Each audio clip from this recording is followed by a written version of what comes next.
পটুয়াখালীর পল্লী বিদ্যুৎ সমিতির কর্মকর্তা কর্মচারীদের কর্মবিরতি পালন। পটুয়াখালীর নিজস্ব প্রতিনিধি সুমন হোসেনের প্রতিবেদনে দেখুন বিস্তারিত।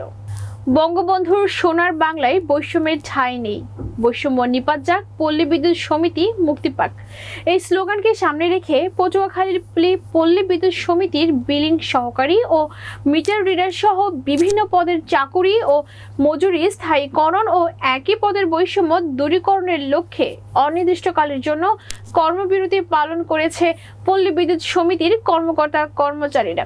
আজ পটুয়াখালী পল্লী বিদ্যুৎ সমিতির কার্যালয়ের সামনে এই কর্মবিরতি পালন করছে তারা। এ সময় কর্মবিরতিতে বক্তব্য রাখেন পল্লী বিদ্যুৎ সমিতির অপারেশন ও মেইনটেনেন্স বিভাগের সহকারী general manager Moshiur Rahman, billing সহকারী আইরিন, মিটার রিডার মোহাম্মদ জাহিদ হাসান সহ অনেকে।